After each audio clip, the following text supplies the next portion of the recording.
I want to share a reflection with you on the idea of dying with your music still in you, which is a quote from the late great Wayne Dyer, and also the title of a book that his daughter wrote.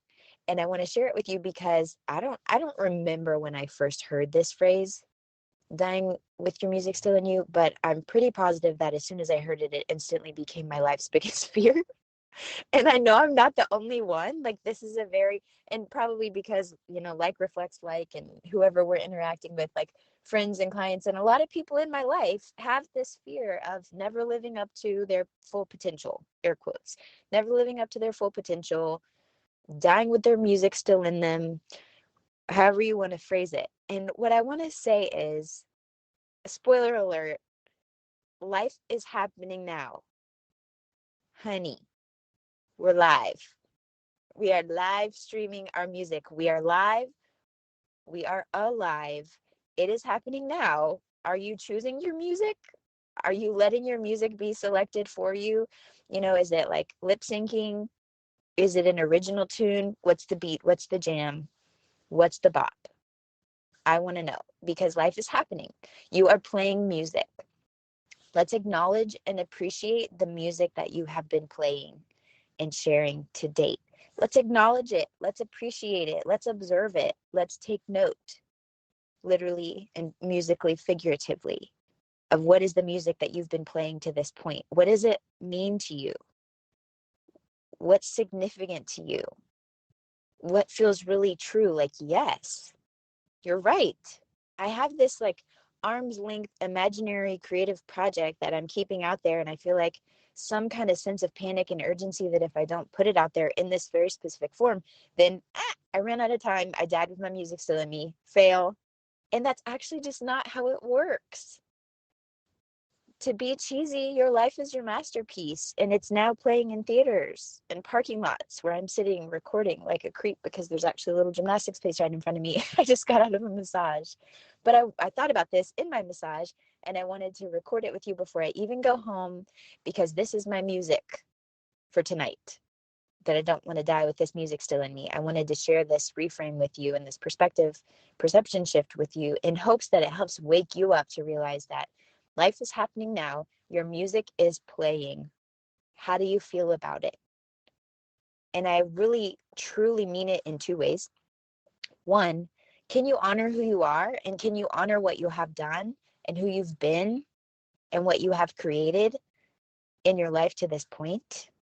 Can you honor it and see that that is music, that is beautiful, that it doesn't need someone else's validation or a very specific form for it to be valuable and worthy and meaningful and an expression of who you are in this lifetime, that you were here, that you are here, and that this day is a gift. It might be a freaking challenge too, okay, but also a gift, because not everybody woke up this morning, but we did.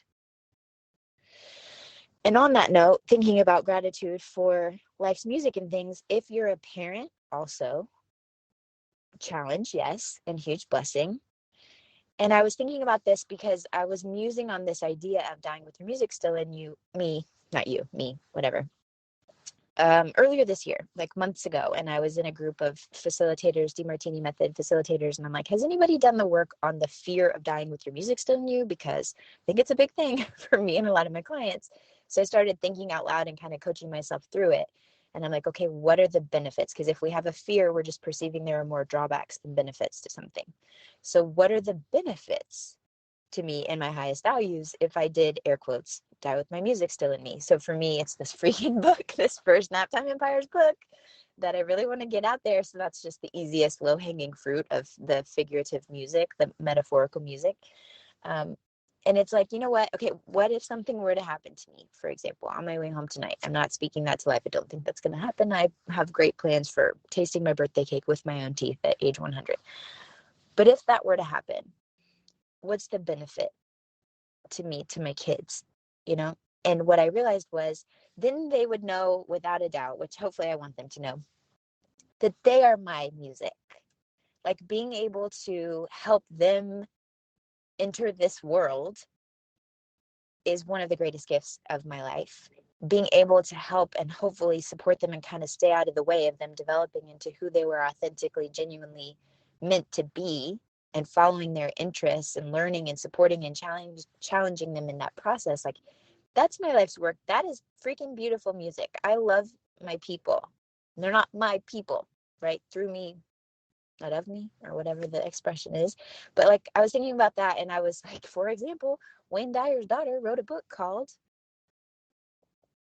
Don't Die With Your Music Still in You. And here I'm calling her Wayne Dyer's daughter because I blipped, I Googled, her name is Serena. Thank you, Serena, for writing the book. But like, for example, one benefit, if I didn't become as famous as Wayne Dyer, is that my kids wouldn't feel like they have to live up to something. You know what I mean? So the book, Serena's book, is actually about like growing up with the parents that she grew up with and whatever. And I haven't read it, but I'm sure it's great. And she has her own career in her own right.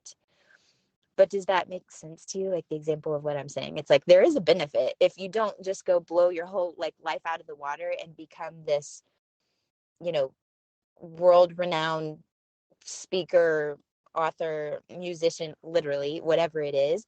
Well, then your kids don't have that pressure of living up to it. Because let's be honest, that's a thing. The second generation that comes to follow, there's a lot of family dynamics at play there.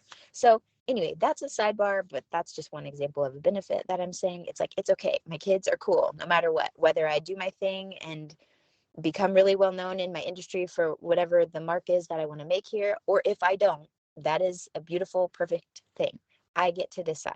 So that's one piece of it, is to take the fear away. Like, oh my gosh, everyone's going to be okay if you don't reach this like pinnacle of whatever it is that you're perceiving is a check mark, yes or no, pass, fail. That's not how life works. Everyone's going to be okay. That's one part of it. And then, like I said, the other part of it is appreciating what your life is demonstrating. What is the music that you're playing, and loving it and appreciating it for who you are and who you've been to this point. Because when you can stop the freak out and you can dissolve the fear around this, you are free to move around the cabin because you're defogging your emotional windshield, and you're free to just be and express and to trust your pace and to know that it's perfect in whatever form it comes and whatever timeline that it comes. We're all going to be all right. You are a musician, air quotes, of life and magic. No matter what form it has taken, no matter what form it takes in the future, you are here and you are the masterpiece. You cannot die with your music still in you. It is coming out. Like it or not, we're live. What are you going to do about it? I'd love to know if this made any sense to you. So hit reply. Follow the link to the comment box and share your thoughts, because I would love to know what this shakes loose for you.